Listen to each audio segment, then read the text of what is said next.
So I think one of the most beautiful things of the gift of our Catholic faith, especially when we're intentional about living it, when we exercise it, is that gradually our heart becomes open to the way God wants to communicate and touch our heart through any and all circumstances.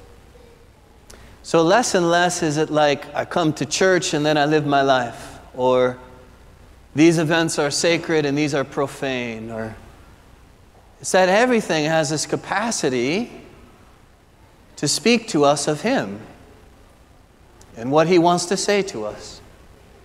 So some months ago, I got to take one of my nieces, who's in high school, to the musical Hamilton. Now, if you asked me beforehand, I just wanted to spend quality time with Rosie. You know, it's beautiful to see them grow up, and I just wanted to honor her by something like this. And I expected to be entertained, right? I'd heard a lot of great things about it, never seen it. And all those things happened. But I remember at a certain point listening to this musical. It was towards the end. If you know anything about it, Alexander Hamilton was a very gifted but flawed man, I suppose like all of us. And he was unfaithful to his wife Eliza, and it was embarrassing, it was hurtful. And they actually lose their young teenage son because he's trying to defend his father's honor, who's now kind of ridiculed for his fall, his mistake. So you can imagine this, and there's this song towards the end called "It's Quiet Uptown," where it says, can you imagine what they're working through? It's the first time Alexander Hamilton, it sounds like, goes into a church and prays, you know? But there's this moment where even the beautiful melody is interrupted, and it gives you the sense of surprise as she reaches for his hand, and they just sing "Forgiveness" twice.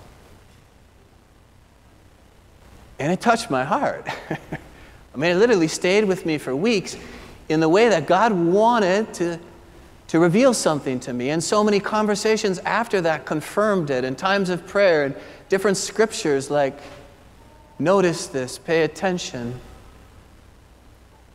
Like forgiveness, the miracle of forgiveness. A woman in the New York Times wrote a couple years ago, she said this: there's just something unsustainable about an environment that demands constant atonement, but actually disdains the very idea of forgiveness. There's just something unsustainable about an environment that demands constant atonement, but actively disdains the very idea of forgiveness. This is our culture. We're all affected by it, for good or for ill. Do you know how much critique she got for saying that? For pointing something out that we can all feel in different ways, but maybe couldn't name that way? The truth is, before we're even ready to let the Lord speak to us about forgiveness, we have to acknowledge as believers that sometimes we're conflicted about forgiveness.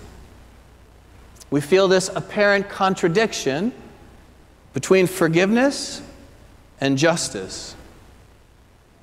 And it's this sense we have to choose one over the other. Well, right now, clearly our culture has chosen justice in a particular form: outrage. Outrage, constant outrage. What I want to say today is that without granting forgiveness and receiving forgiveness, we don't truly live. And then we allow our hurts to become our very identity. I hold on to my hurts. What would I do without them? I need my unforgiveness to protect me. So goes the delusion that we've all tasted and experienced in different ways. Not to mention that if we don't grant forgiveness and receive forgiveness, we spend a lot of our life pretending in relationship. just pretending. Yeah, I'm okay, you're okay. But we're never going to get to any authentic depth or renewal or thresholds of growth. So let's be honest. As my Grandma Marie would say to my grandfather, let's get gut level honest. She would always say that when she was trying to win an argument, which was great, you know. But let's get gut level honest. Forgiveness is difficult. Only you know for you whether it's difficult for you to receive or to grant, but I think both are difficult.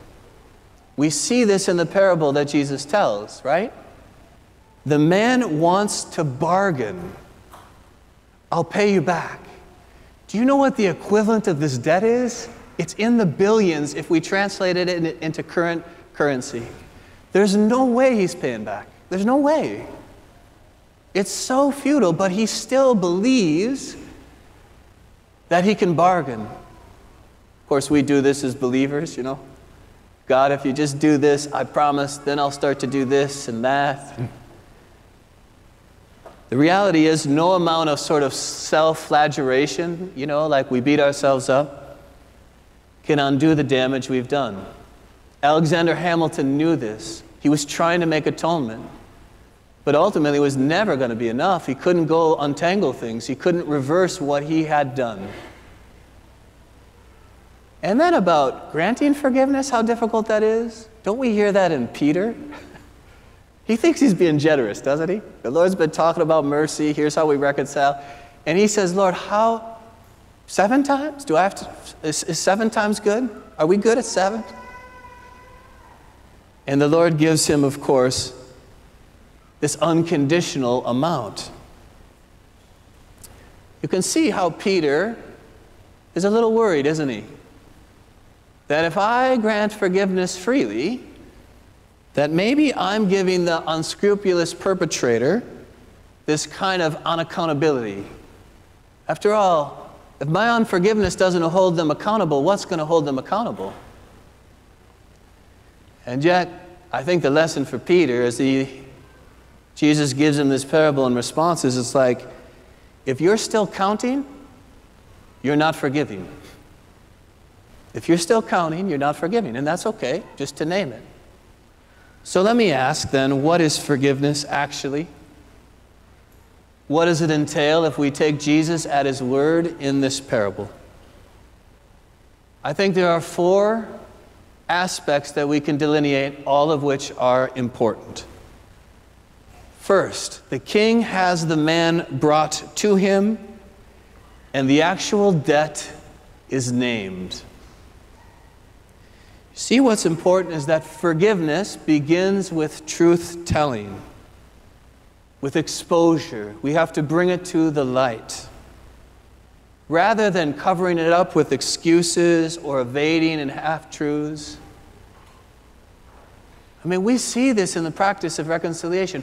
All that Jesus asks of us for the free gift of mercy is that we just stand in the light before his face. We just name it. I don't name my spouse's sins or my children's sins or my father's sins. I name mine. I don't try to dress it up. It's a little embarrassing. It takes courage. But without that honesty, like, we can't even have forgiveness between each other. Secondly, we're told the king took pity on him. I want to say that this implies a deliberate work. A deliberate work to understand the perpetrator's situation and vulnerability. Now, why is this a work? Because it doesn't come naturally to us. Your heart wants to concentrate on the wrong and the bad in this other person, on the wrongdoer, and how he or she deserves now to suffer because you've suffered. Don't we do that? So when he says he has pity, it can seem like it was just so spontaneous. Sometimes it is. More often than not, it's a work to feel with another, to be compassionate. That's literally the definition. Compassion. to feel with. And then there's this shift when we do that in perspective. Like we're actually contemplating this person asking for forgiveness. And they go from being a villain to an actual living, unique human person with fears and with grief. And then thirdly, what happens? Well, this seems to be the heart of forgiveness. We're told the king cancels the debt. Wow. How many billion? He just canceled it. You see, to do that, you have to absorb the loss. You have to absorb the loss. Like, I'm going to transfer the suffering I'm experienced by being hurt, betrayed, let down, disappointed by this person into something redemptive. And what's the opposite if I don't take that step? I call it the anger loop. I just get stuck in my anger, reacting from it, imagining from it. Do you ever remember the wonderful novel? It's one of these novels that got me excited about reading again, The Count of Monte Cristo. Do you remember the great Edmond Dantes on the night before he's set to be married to this woman he loves? He's falsely accused by two people who have these ulterior motives. In the whole thick novel, I'd say 99% of it, is how Edmund is plotting revenge. And it's exciting, because I've been there, not that dramatically. And he gets to execute the revenge in the most marvelous way. In ways that, let's be honest, it's a novel you and I never get to. Most of our plotting where I say, God, I could hurt them with this word, it actually never allows itself to happen, and we're not supposed to, right? But you know 1% of that novel, The Count of Monte Cristo, is that Edmund has to learn that he is not in the position to be administering punishment. That belongs to God. And he's humbled. And there's this ray of truth that comes into his life. Because without it, you can be successful in your revenge, and you're going to be miserable. You're going to be a shell of yourself. You will go from experiencing anger to being bound by anger, to being an angry person. Okay, fourth and finally, and this is important, it says that the king let him go. He let him go. He didn't say to someone, hey, follow him, huh? Keep an eye on him. He just let him go. He released him to a restored relationship. So he's no longer defined by his debt or violating the king's trust, but he's a citizen and a servant again. So I wonder if you can begin with truth-telling. It all starts there. And then secondly, can we, with the Lord's grace, work to be in his compassion and his pity, his way of seeing? And then thirdly, can we make the choice to forgive? And you've heard me say forgiveness is a choice and it's a journey. You can make that definitive choice, and you might have to make it again and again, and that's okay. And then thirdly, we don't hold anything against. It just means like if Peter, we're still counting, we haven't forgiven. Finally, if you're still with me, what's the most fundamental lesson of the parable? Is that human forgiveness between each other is based on divine forgiveness. And I wonder, St. Ambrose parishioners, if we allowed ourselves to taste God's mercy, free, flowing, pure, or are we still bargaining a bit? It all begins from what he's done for us. And when we've tasted that in a personal way, our whole life is rotated and we see truthfully. I want to bring you back to the cross here, huh? What were the two prayers on Jesus' lips? He only said 7 things. It was, Father, into your hands I commend my spirit. Father, I trust you. And then, Father, Forgive them. They don't know what they're doing. What I want to propose to you is that there is no faith. There's no deepening and strengthening of faith without forgiveness. Nor is there forgiveness without faith. Jesus shows us this. I trust you even in this moment, and I forgive. Now, how might you know where you are here on the journey of forgiveness? Well, I think there's a difference, and I can feel this in my own heart. Let's just imagine going to the Sacrament of Reconciliation, and I hope if you haven't been, you can go. Do you know we have it every day here? And one of the things in my mind is like, it's full, so we need to add more times. I need another priest, and I'm going to ask for that. I'd love to see ours. You think of how many people, you think of the beauty and the healing and the new beginning that happens. We let go of shame, we let go of discouragement.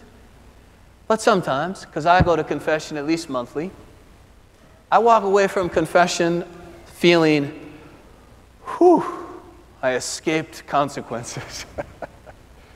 Now that's not bad, some relief, for the conscience. But I feel like where the Lord is bringing me, as my faith deepens, is actually just deep, deep gratitude. Like, I don't deserve forgiveness, but I am. And I trust you. And I want to live, Lord, from that newness. So if you're listening to me today and you say, okay, Father, I think I heard you, but you have no idea how this person hurt me. That's true. And you might say to me, I'm not ready to forgive. And you know what I'd tell you? That's okay. For now. For now. But you do have a choice. You have a choice to let that hurt, that disappointment, that betrayal become the very thing that defines your identity. Or you can just say, I'm going to double down. I'm going to approach the Lord with my wounds. And maybe when His mercy flows in and through me, maybe He will give me that strength to forgive.